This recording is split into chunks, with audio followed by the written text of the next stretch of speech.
Hello, it's episode number 31 of the Santa Cruz Art League podcast. We're here at River Studio today, and we're excited to talk to you about some art and art things that are going on. We're going to do a little recap of Luck of the Draw, what we won, and then we're going to talk about some artists that we like, one new, one old.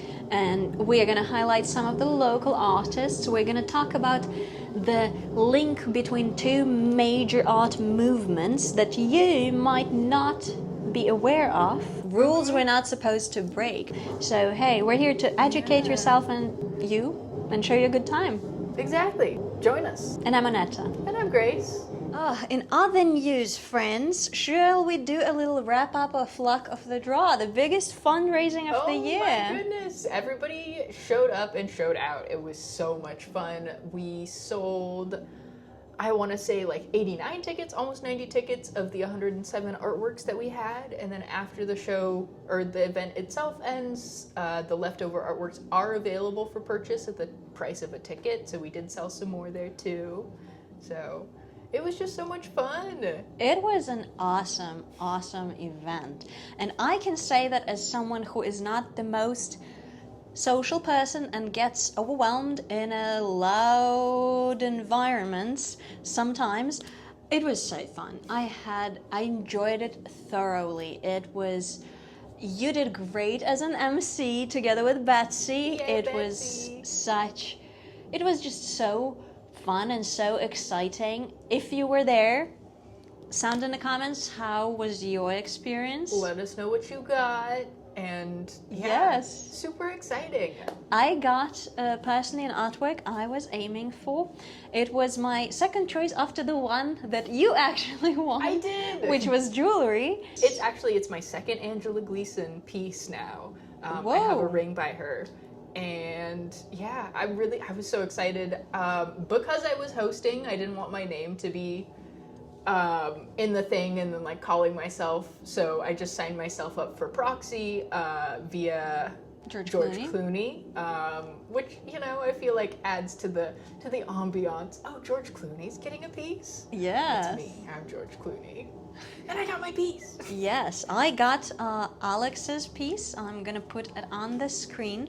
And I am so happy. I've noticed his work during Open Studios, actually, and I was just enthralled by it because, well, surprise, surprise, I'm a lover of nature, and I think very rarely a human can outdo what nature can, and I think Alex's works encapsulated really successfly. And originally I thought I'm going to put the piece up in my entryway, but then it just wanted to be in my bedroom, which surprised me. But it's just an intimate space to put all of your favorite art. I think that his art, the work that he does, is so, it's beautiful and it's cozy and it's high art, but then at the same time it's just, you get to appreciate the beauty of nature. Yeah, and it looks so good in my space. I'm so happy with it. And I feel like that's the thing about art. It's so intimate. The right owner has to find it. And it's awesome that a lot of the pieces found their homes. Some of them, it shocked me that the photos, the black and white photos were not selected. One of them went, the ones with the lady in the field, right? Yeah. One of them went, there's another one still there. It's shocking to me. I know. That one's one of my favorites. I've been very tempted to be like, well, maybe I should just take this one home. But that's the thing. It has to find someone who would be like, yes, this is my piece. And it's awesome that through this very, I don't want to say rambunctious process, but a very energetic process of selection.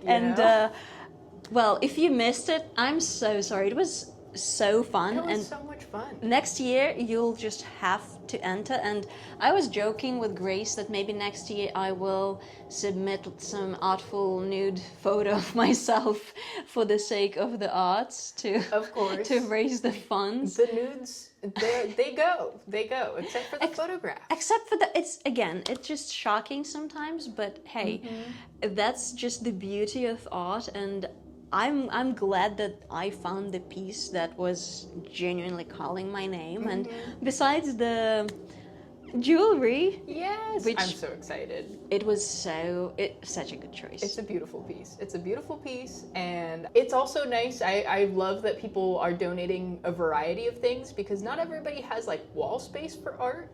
But you can always find room for jewelry. Oh, I can never argue with you on that, because, well, you can take a girl out of Azerbaijan, you cannot take Azerbaijan out of a girl, so I feel you. It's a lot easier to accommodate too much jewelry than it is too much art. Yes, even though my house is slowly turning into my own gallery, and I don't have a problem with that. There's nothing wrong with that. Yeah. Have you already tried it on or wore it out? Yes. So I basically, like, the day that I got it, I put it on. It went with my fit. I was wearing gold, but I was like, you know what, it works.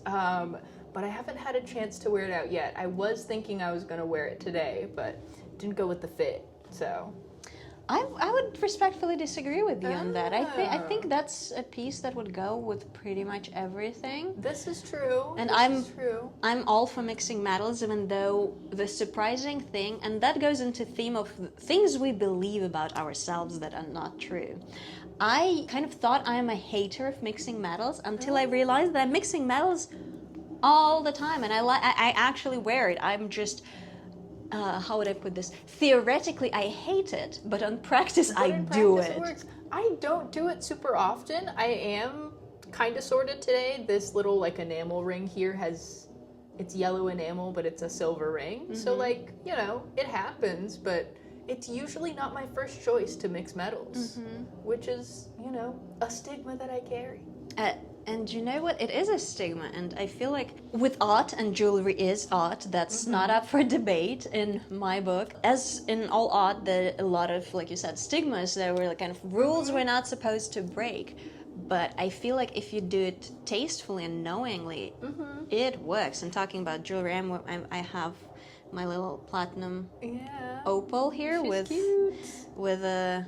With a little watch. With $50 watch that I found online. So I feel like if you mix it up to your taste when it reflects you as a person, it works. It's not about, you know, because, like, there's rules and stuff, but it's about playing with them. Because I feel like, you know, for every rule, there's an exception. Yeah. Almost always. So it's about finding what works for you. Oh, and I won something else in the raffle. Yes! I was so excited that was my first and only choice, to be completely honest. It was a set of watercolor classes by Linda Lord. Yes, so we had a separate raffle going. So we have Luck of the Draw, which is like all of the art stuff. And then we have a separate thing called the Mystery Raffle. It's $10 a ticket. And it's basically just full of stuff that's donated by local businesses, and some of our teaching artists also donated free classes. So we had wine from Burrell School Winery. We had a basket from George Johnson Fine Wines. Is that not what they're called? I don't know. It's something. We struggled the entire time. Jeffrey George, something. Two dudes, fine wine. They are a wine supplier up in San Jose. Yes. And then we had a gift card by Skills of Life Cafe. They're super cool. Also, they're going to be at the Art League the day after Thanksgiving, November 28th, so you guys should be there. And then classes. So we had the classes from Linda Lord, Hajra Meeks donated a class, Susan Brown, and also Mary Dettle donated a pastel class. The wine was going quickly. And oh my gosh, it was going quickly. And me, who does not drink alcohol, I was like, this is my time to shine. Of course. It's paying off. It's paying off. So I got the set of Linda's classes, and I'm really excited. And it's going to be unusual for me because... well, after, you know, schooling, which I lovingly call art school, and I was reflecting on that today, that's going to be a really different experience. I miss it and I don't miss it at the same time. Do you know? People who have been to art school, I find, have a love-hate relationship with art classes. And, you know, I haven't been exposed to that trauma. All of the, I've never been to an art class that was against my will, which I think is what happens in art school. Not in my experience, honestly.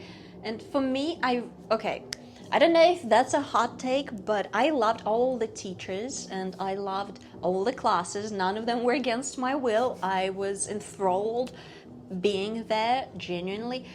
The trauma, as you said, for me, which I can't describe it as trauma, but what I can think of is other students, because I was the youngest. I was the youngest there. You are going to catch a lot of flack being super young and talented at art school.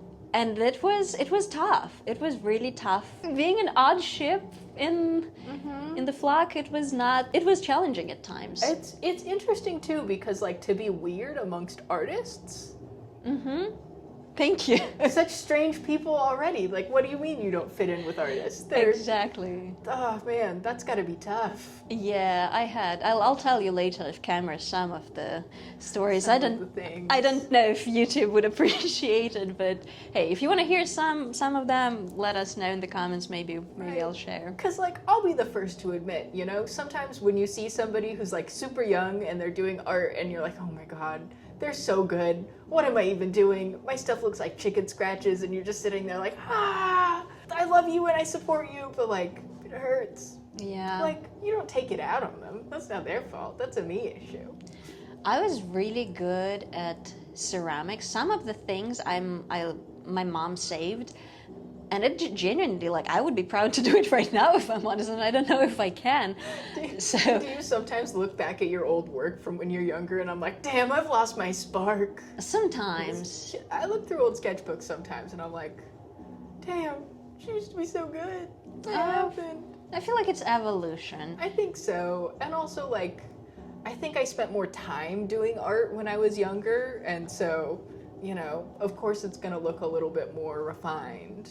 But I was very meticulous with my ceramics because I think I mentioned my main degree was in ceramics, but everything else was obligatory, like drawing, painting, everything was obligatory for us. But like the main focus for me was ceramics. And did I tell you that story that I had a crush on a boy who was really good at drawing, at pencil drawing? He was like a god, and genuinely his work was meticulous. It was so beautifully done.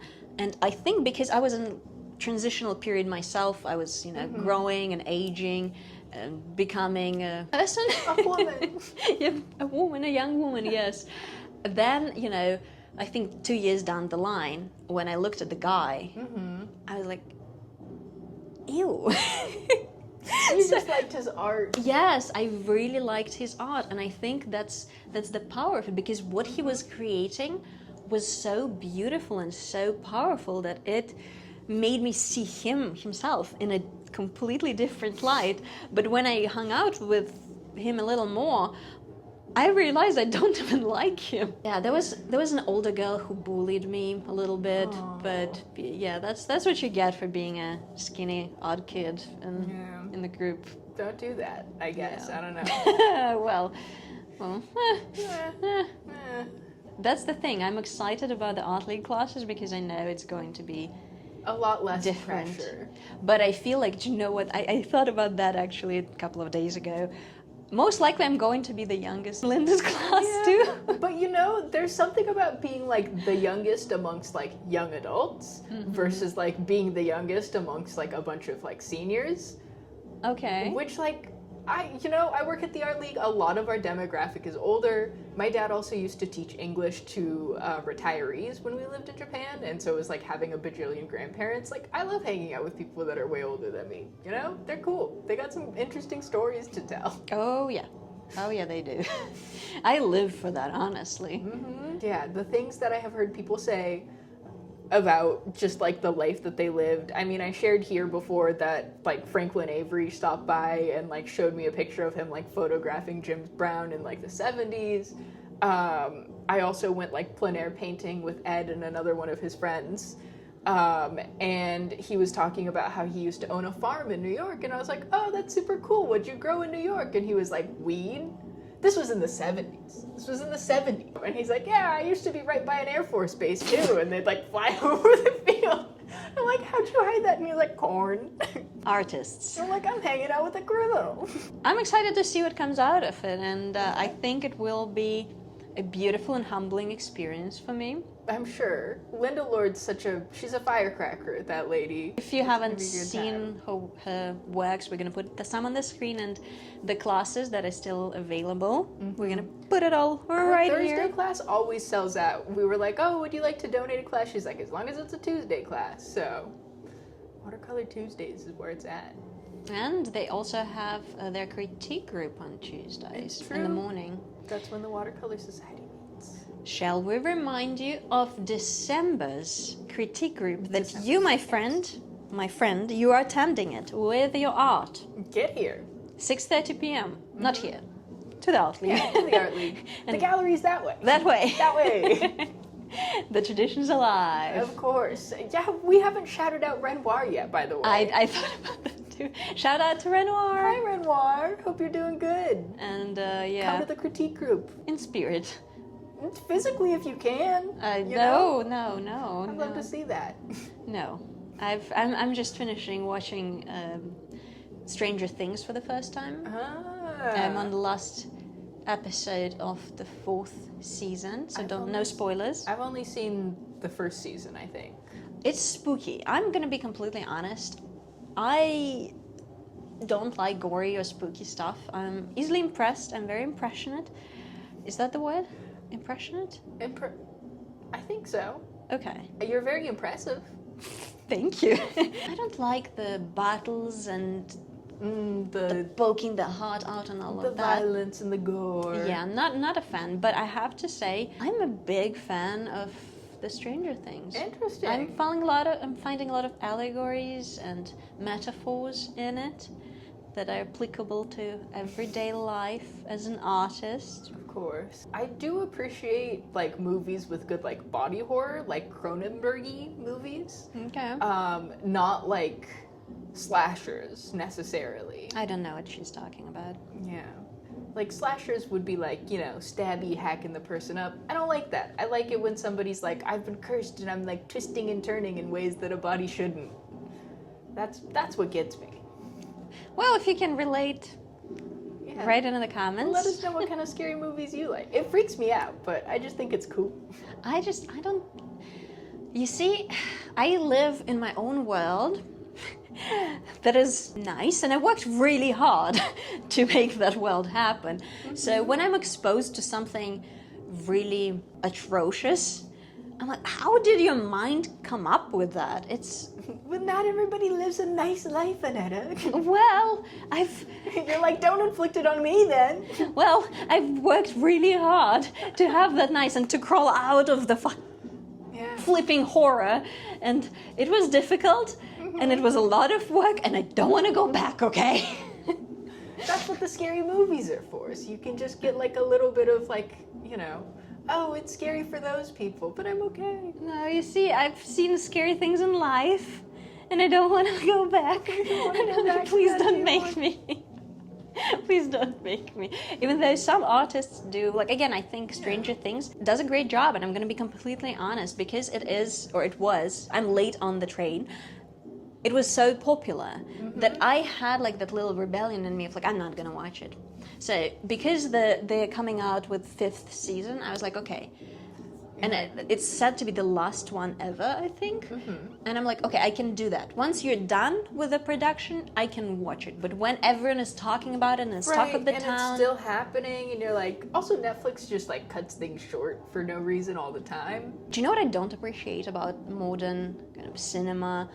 A lot of it is done with, I forgot what's it called, but kind of like double screen thing, where they over-explain and reiterate things a lot because they know that people are on their phones.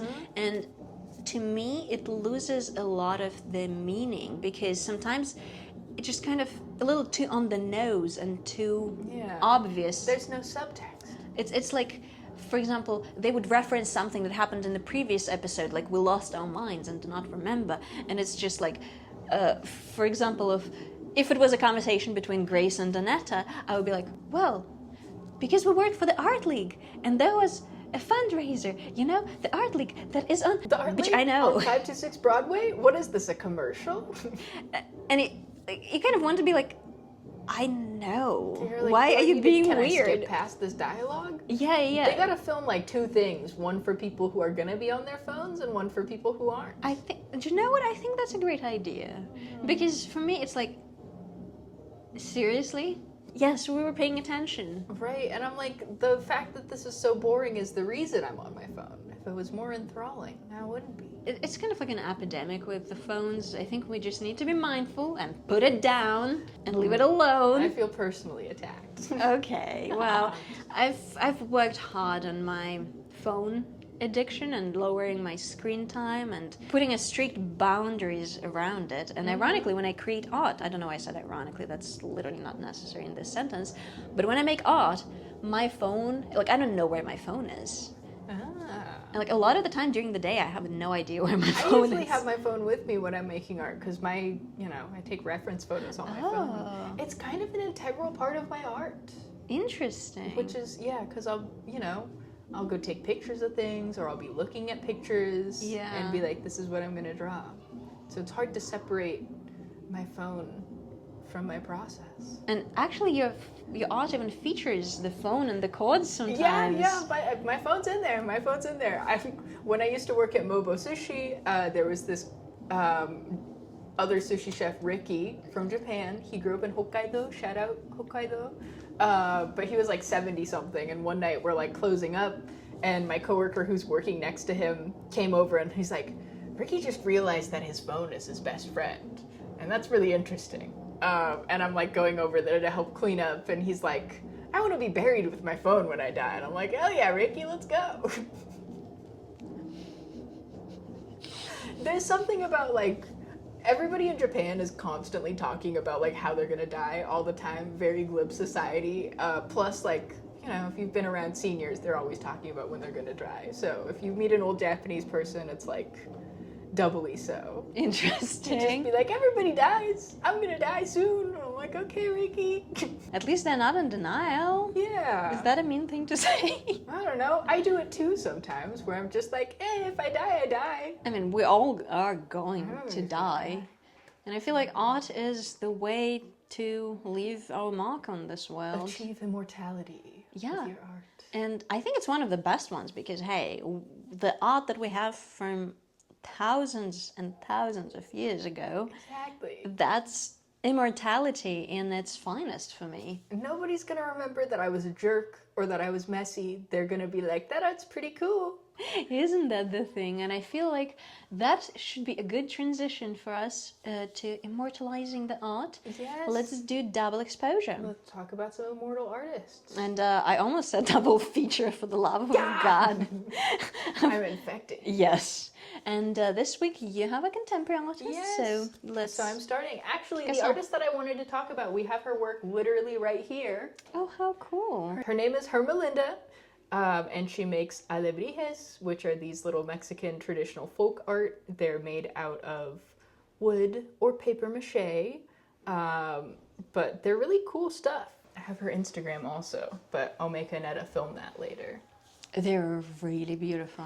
They're so detailed and they're so cool. Big fan of any art that looks really meditative to make. I know, her stuff is like, it's very process-oriented art, I feel like. They started making them in Mexico City around the 1930s. This gentleman named Pedro Linares, I think, he started making paper mache, alebrijes, and then, oh God, I looked up how to pronounce this, but I don't remember how.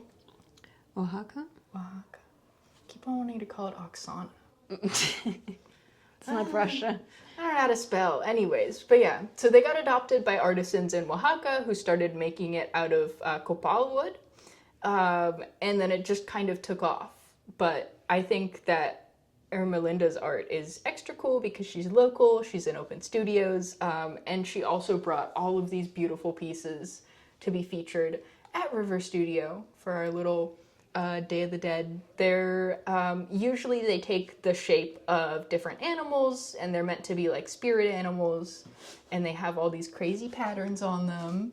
But she makes all these beautiful works, and she's down in Watsonville, and it's no longer open studios, but her Instagram will tag it and stuff, so you can check it out. But her work is It's meticulous and it's gorgeous. And might I just say, very accessible price point if you want to buy something. And most of her works that are featured here are sold out. So just saying. It's true. And just something about her work makes me so nostalgic. Like my grandparents, my mom's side of the family is originally from Mexico, and they have a lot of pieces like this in their home. And so there's just a lot of like nostalgia to it. And there's the wood carvings. So her family, I think she also does the carvings, but a lot of her family is involved in it as well. Wow. And so they all carve the wood together and she paints them, and it's such a beautiful, beautiful pieces. Incredible. Oh, whoa, a little cactus. Yeah, with little cactus hummingbirds. And it's incredible. It's just a beautiful way to appreciate like the local flora and fauna as well. I feel like a lot of the animals are kind of, you know, mythical, but then you also see things that are a little bit more recognizable. And so. Are those little hedgehogs or? Yeah, the little porcupines. Porcupines. Oh, it's so precious, and the hummingbirds are stunning. I know, it's so cool. They're all hanging up over here. That's the artist that I wanted to share. Her work is super cool. A little pig when pigs are flying. Pig with wings. Yeah, I mean, you know, some of the smaller pieces that she has are, you know, they're super cute and delicate, and then you see these things that are like super detailed and intricately carved, and she can really do all ends of the spectrum. And I think preserving your cultural heritage through art is such a beautiful thing, and not just preserving it as it is, but adding a contemporary spin. Right. That's how you get me. There's this like fun little twist, you know, as you build up your skill as an artisan, is like you learn how to make something the correct way, but then you get to start adding bits and pieces of yourself to it, which I think is really awesome. And I'm looking over there because that's where the display is, and adding neon colors, this is just, it makes it so fun, so vibrant. And as someone who admittedly went through a neon phase, Who hasn't? Exactly, I deeply appreciate it, because you can still see the heritage in it, but it gives it such a novice and such a fun twist that I can definitely see it in any kind of interior, just sitting on a shelf. It's just fun and whimsical, and they're meant to, you know, protect you and all that fun stuff, so. Exactly. I think they're lovely. And to me, as someone from a different part of the world, half of my heritage, Turkish people have also kind of intricately dotted and designed items as well, and that's what kind of it reminds me of. So even though it's from a different part of the world, I feel like it can tag on your heartstrings in the right way, no matter where you're from, and I appreciate that. It's just the right kind of nostalgia. And oh, I can't wait to, like, obviously you would have already seen it on the screen, all the shots, but having a little hummingbird on a string, and if you'd like to purchase, we will let you know how you can do that, because very few are still available. Yes, you can reach out to River Studio via our Instagram, or we'll link Hermelinda's, and you can also message her directly. Support local arts. Exactly. She does good work.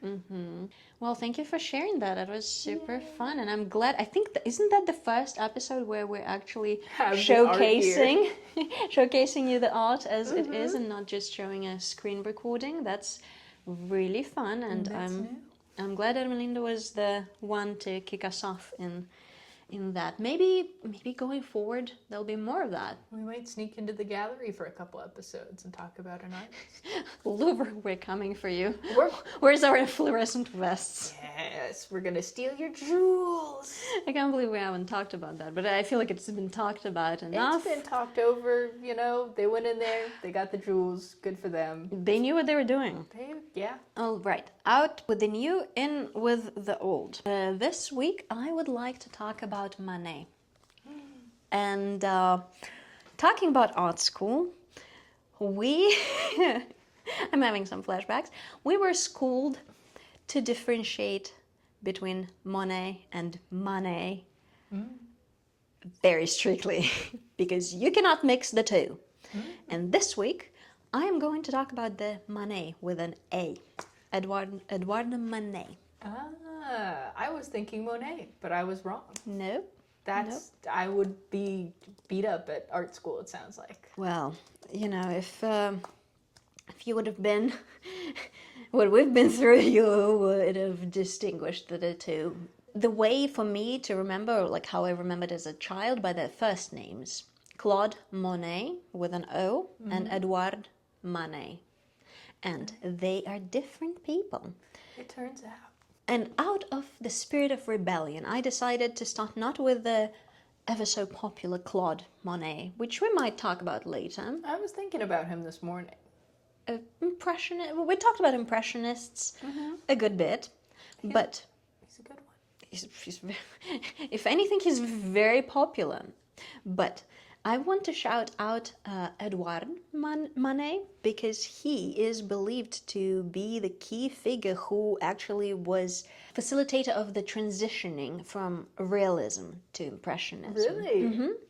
He is a little older than Monet, Claude Monet. I feel like when I speak about them, I have to say their first names. He's older than Claude. He's older than Claude a little bit, and he lived a shorter life, which in my subjective opinion, contributed to him being lesser known, even though he obviously is very well known. But because Claude Monet, he created more and for a longer time. Yeah. And had more exposures in the salons. And we're going to talk about that. Let that be a lesson. If any of you artists are like, I'm just going to die young so that I leave an impression on the world. Doesn't always work out. You've got to live a long, happy life. Hey, debatable because he is very well known and he is attributed to be this key link because he is not a realist and he did not want to be considered impressionist. And he also is sometimes called a founding father of modernism, which is interesting. So yeah, to give you dates, he was born in 1832 and he passed away in 1883 at the age of 51, so rather young, and he died of syphilis, which is very unfortunate. Oops. But hey, all hail modern medicine for, for people not having to die from curable diseases. Let me show you some of his works. Yeah, I can see why people would call that impressionistic.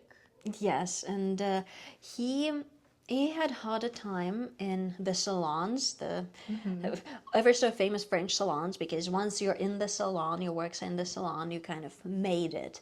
And some of his works were critiqued really heavily for being different and straying away from realism. Right. And he was, somewhat of a stubborn man to not want to associate with realism, but not wanting to be labeled as an impressionist. And I appreciate that because he doesn't like labels. And I think that's the key of him being, the founding father of modernism and being like, no, I am what I am and I make what I make and kind of standing your ground. He's not any of those isms. But you can definitely see in some of his portraits, they are realistic. But they're loose. But the brushstrokes are definitely loose. And yes, I'm showing the portrait of George Moore. This is life-size heads, one of his life-size heads, and he actually painted him a good bit. He made him in oils, he made him full-size, so he had his muses. Oh, Olympia is very famous. Olympia. I know that one. Oh, yeah. What sweet potato does to dogs. What does it do to them? I have to take a screenshot. The ads on art websites are fascinating sometimes. But hey, you gotta make money one way or the other when you're in the arts. Of course. Okay, so this, the Olympia, that was unveiled in 1865 and created in 1856. This one was very controversial. Yes, as the website says, shocking was the word to describe it. So it's a painting of a reclining nude woman with a choker.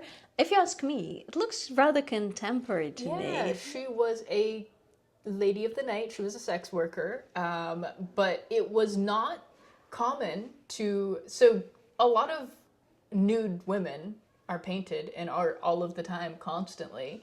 But this was different because she's in like a kind of a dominant position. She's leaning back, she's relaxed, and she's staring directly at the viewer, which is not something that people did with naked women in art, because it was like, you know, you were supposed to be humble and bashful and like not looking at the viewer. Blushing. You were just like out and about and, you know, naked and strewn about, and you weren't supposed to notice it. But this, you know, Olympia is very empowered in this, and she is demanding attention, and she is comfortable in her body, and, you know, that was very controversial back then. She's in the bed and all of that.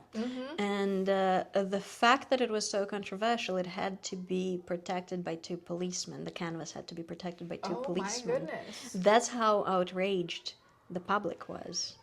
Again, it was 1865 when They're it not was doing art like that anymore. unveiled. I mean, Pussy Riot? Oh, that's true. But that was a while ago. Yeah. And obviously the second subject on the painting, the black woman who's looking directly at Olympia, it's you can see why it was controversial to portray it, but I think it was so beautifully done. And one of the things Manet did well is the contrast between darks and lights. And you can definitely see it, I think, in this one, because some of the lightest places, like the bedding or the pillow right close to her face and underneath her shoulder, is contrasting with the dark background and the dark skin of the woman behind her.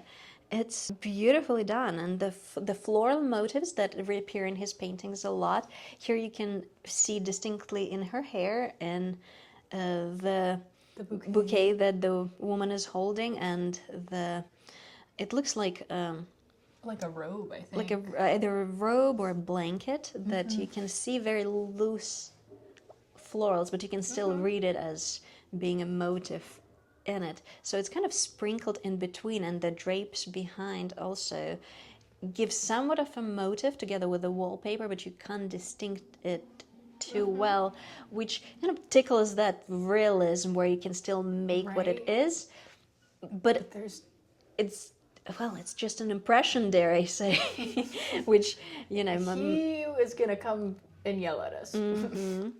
And some of his still lives were also rather famous. Oh, beautiful. And, yes. Still Life with Carp from 1864. Interesting choices, yeah. So you can also see the cold tones in it, with some sprinkle of warmth throughout.